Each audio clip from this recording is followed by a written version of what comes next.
Hi peoples! In this video we will be looking at the Egyptian god Horus, who was actually known as Hor, Har, Her or Heru in ancient Egyptian, and whose name means he who is above or he who is distant. He was a falcon god whose right eye was the sun or morning star, representing power and the essence of life, and whose left eye was the moon or evening star, representing healing. Let's take a closer look. Horus appeared as a local god in many places and under different names and epithets.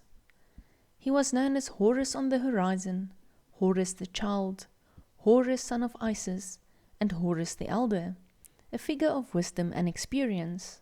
He was also known as Harakhte, Horus of the horizon, who was closely associated with the sun god Ra. Later, both figures blended into one, in the form of Ra-Horakhty, who was usually depicted as a winged solar disk and was thought of as the morning sun. Later still, a third god was added, making him the most powerful god of the late period, Ra-Horakhty-Atum. It was at Nekhen, the Greek Hierakonpolis, that the idea arose that the reigning pharaoh was a manifestation of Horus, and, after Lower Egypt and Upper Egypt had been united by the pharaohs of Nekhen, this notion became a generally accepted dogma.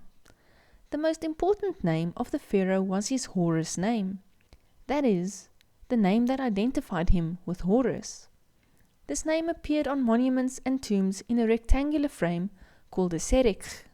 In addition to being characterized by a Horus name, the pharaoh was typically depicted with a hovering form of Horus above his head. Horus was depicted as a falcon wearing a crown with a cobra, or with the double crown of Egypt. The cobra, which both the gods and pharaohs wore on their foreheads, symbolized light and royalty, and was thought to protect the wearer from harm. From the Middle Kingdom, around 1975 to 1640 BCE, Horus was also depicted as a winged sun disk, representing Horus of Begdet, a town in the Nile Delta, and an important cult center of the falcon god. From the first dynasty onward, around 2925 to 2775 BCE, Horus and the god Seth was presented as eternal enemies reconciled in the harmony of Upper and Lower Egypt. In the myth of Osiris, who became prominent about 2350 BCE, Horus was the son of Osiris and Isis, and was the nephew of Seth, his parents' brother. When Seth murdered Osiris and contested Horus's claim to the throne, Horus became Seth's enemy. Horus eventually defeated Seth, avenging his father and assuming the rule of Egypt. In the fight, Horus's left eye, that is the moon, was damaged, this being a mythical explanation of the moon's phases, and was healed by the god Thoth, or Thoth, as most people say today. While in the myth of the contendings of Horus and Seth, it was Hathor who restored the eye using magic and gazelle milk. As Hathor filled the eye with the white milk of the gazelle, it resembled the moon, and in later times this process was linked to the waxing of the moon. The figure of the restored eye, the Wajed eye, became a powerful amulet of protection, and was seen as the perfect symbol for healing and the replenishing of vital force.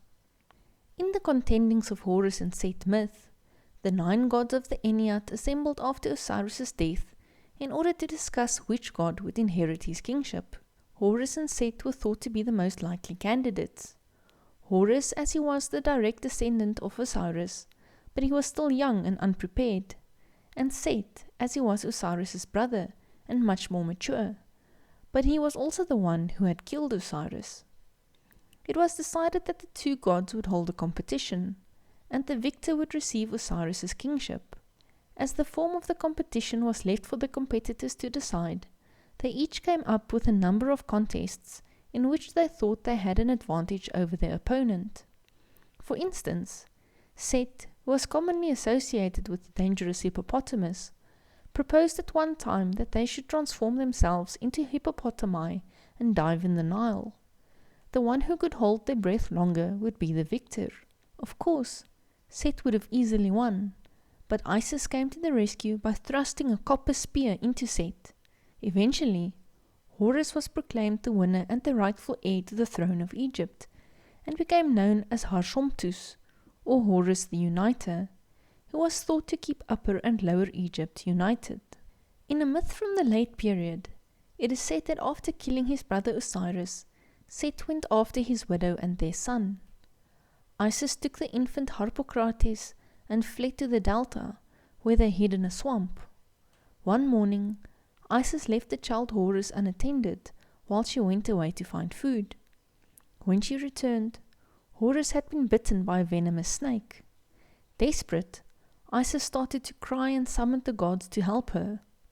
Hathor and Tukhot arrived, and Tukhot, being the god of medicine, saved the child from certain death. As a result, Horus became known as the child who survived a mortal bite. Especially during the late period, people would have stelas of Horus stepping over crocodiles and holding dangerous, venomous animals for protection. They either placed these stelas in sanctuaries or kept them in their homes in order to receive the protection of Horus. In the Ptolemaic period, the vanquishing of Seth became a symbol of Egypt triumphing over its occupiers. At Idfu, where rebellions frequently interrupted work on the temple, a ritual drama depicting Horus as pharaoh spearing Seth in the guise of a hippopotamus was periodically enacted.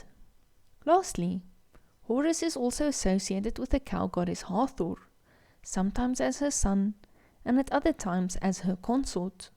She was the goddess of the sky, of women, and of fertility and love, and her name literally means House of Horus. Thank you so very much for watching. Please support me by liking and sharing this video, and by subscribing to the channel. It really means a lot. Till next time, bye bye.